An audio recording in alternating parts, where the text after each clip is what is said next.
On the screen behind me right now, you can see a rather large list of bought purchases that went through for the release of the Spirit Forged Riftbound set. I was there when it happened. At 6 p.m, everything was supposed to go live. Once again, for like the third time now, I was on their website trying to order something and product just kept going in and out of stock and I was met with a bunch of white pages. Needless to say, this is the third time it happened and that is why I really didn't spend that much time even trying this time, which is a bad sign because I love Riftbound and I want the game to do well. I keep saying this in every single video. The game is phenomenal and I want it to do better because if this keeps up, we're looking at a path for another TCG that just isn't likely to stay around long term unless something changes.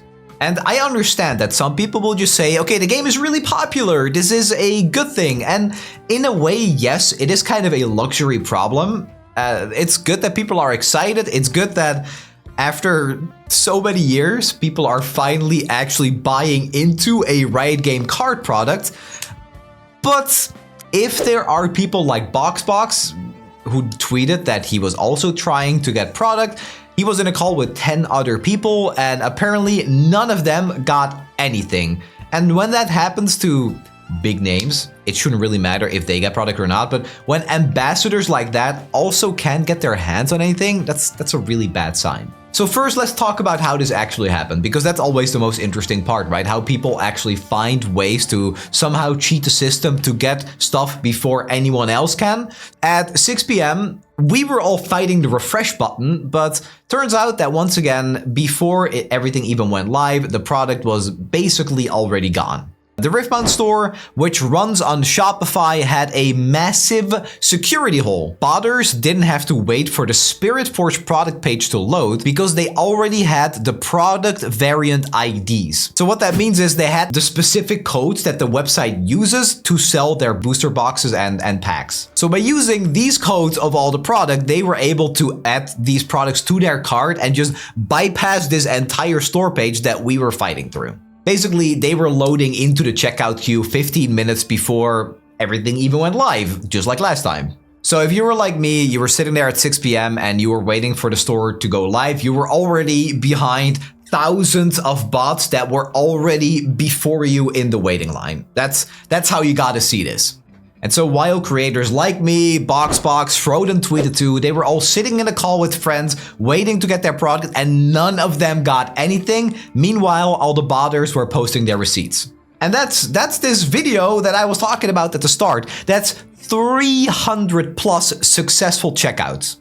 But wait, that is 300 from one single user. I talked to Marshall about this, who runs the Riftbound report, and he is really like, he's really hands-on with this. I think he's like a moderator on the official Riftbound Discord too. I'm sure he ends up seeing this. Feel free to correct me, Marshall, because I'm never sure. But if I'm unsure about something, Marshall is always there to help me out. Make sure to follow Riftbound Report on Twitter.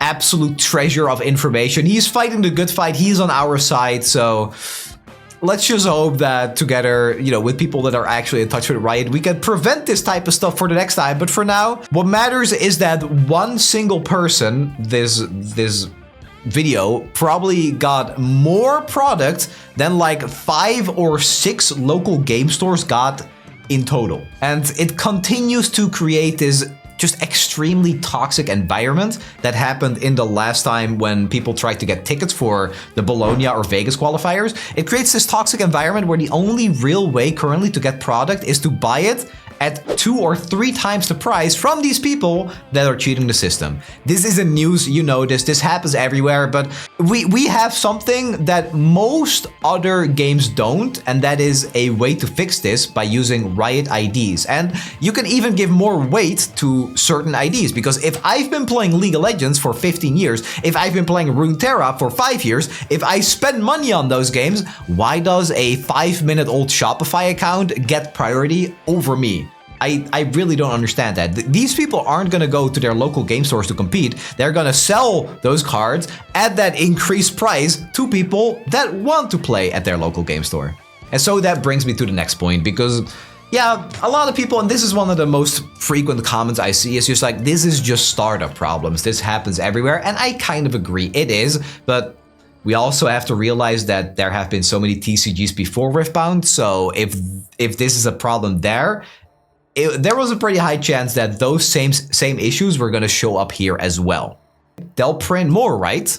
And they absolutely will. They're learning from this. I have some tweets from Dave Gusking, who is a fantastic guy. Everyone that works on a Riftbound team is fantastic. I feel like, if anything, it's maybe just like inexperience with running this stuff. I don't know. Anyway, they're great people, but it's really the second and third set of a TCG where you can kind of say it's make or break.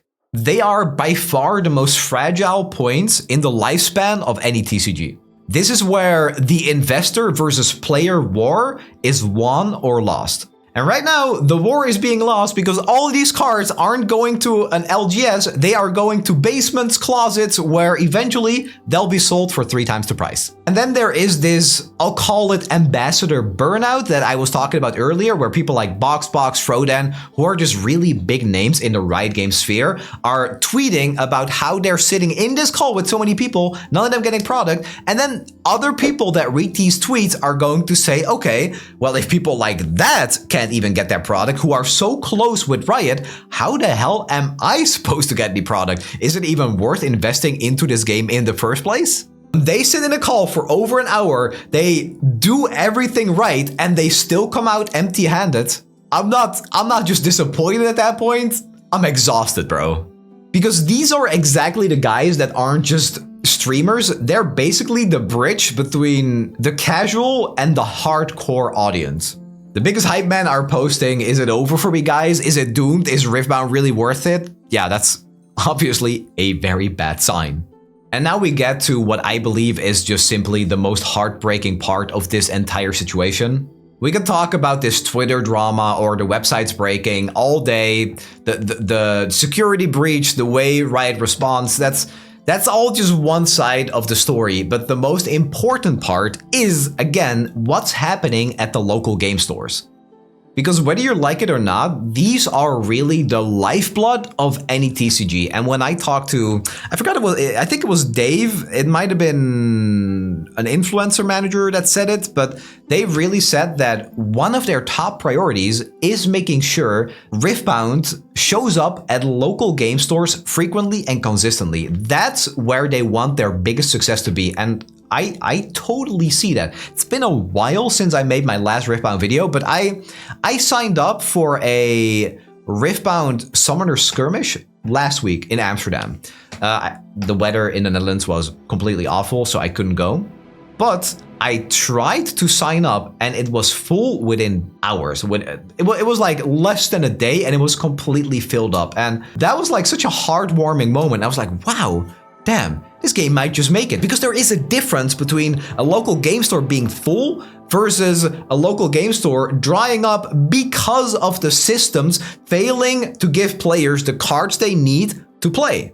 So just imagine, you're a new player like me. Actually, this is the first time I'm diving into a TCG. This is the first time I'm really trying this type of stuff. I'm setting foot into a local game store for the very first time to compete. I have the time of my life. I love everything about it. I meet new people. I go again for a new set, for example, for Spirit Forged, and nobody is there because nobody can get their hand on product. Why bother if there are powerful cards in the new set that make existing decks better? If I can't get those, what's the point in competing versus people that do get their hand on this? It's like a downward spiral, you know? It's like, okay, well, I shouldn't go anyway because I can't get any product. And then the next person, maybe for the next set, says the same thing, and then it just keeps going, and less and less and less people start showing up. Because you can't just walk in and buy product either. If you're gonna bring a starter deck, which are generally more accessible and easier to get, you're not gonna be able to compete against somebody with their finished Kaisa or their new Draven set from set 2, which we'll get to a little bit later because there's something to say about the release date of that as well. But these are the players that are going to get crushed and are just going to go back to playing Lorcana or Magic or whatever. And there's this other Reddit comment in the mega thread that I want to go over that's described by someone in the Italian community. He pointed out that some local game stores are so desperate to keep their scene alive that they're starting to hold boxes hostage.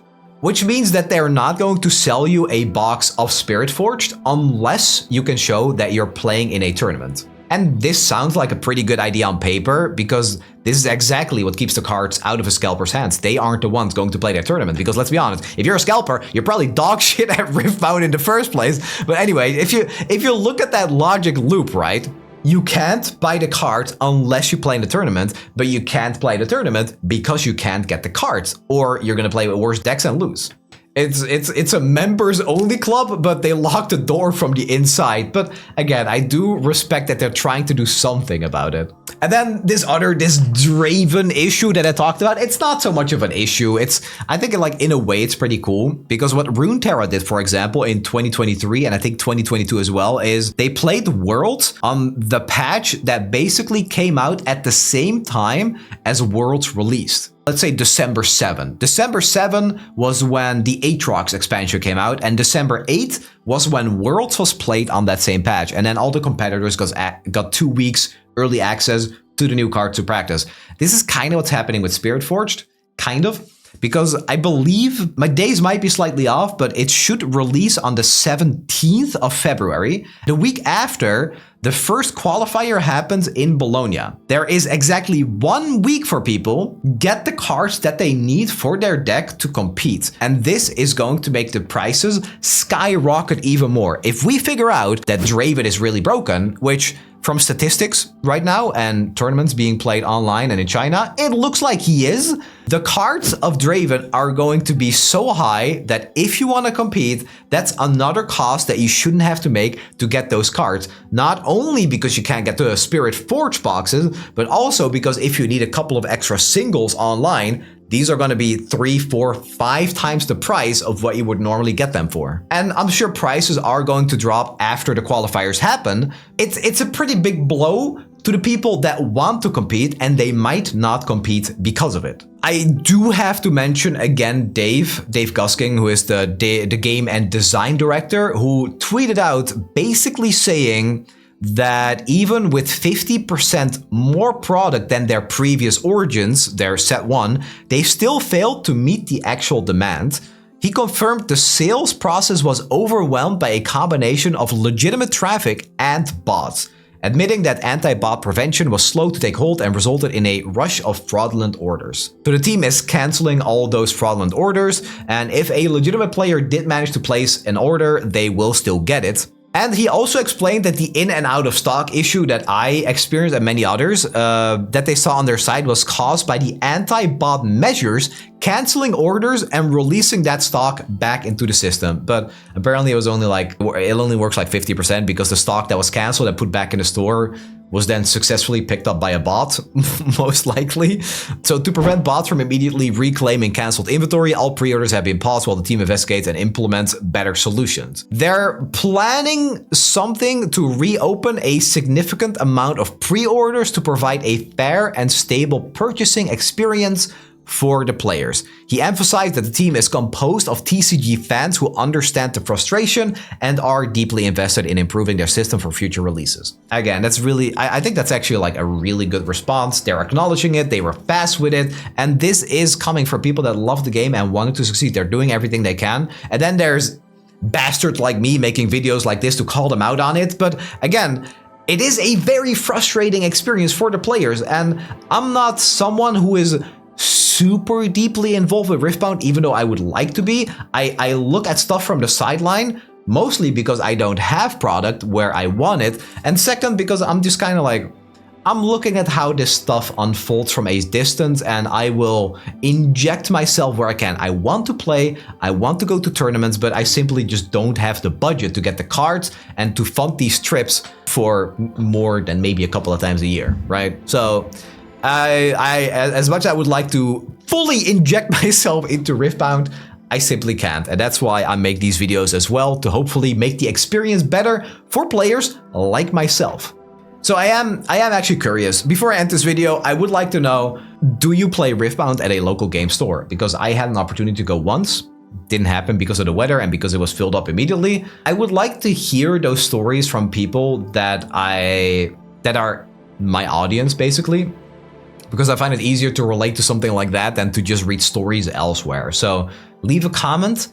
Let me know what your local game store looks like. If you even managed to get a box, maybe what your plans are for Spirit Forge.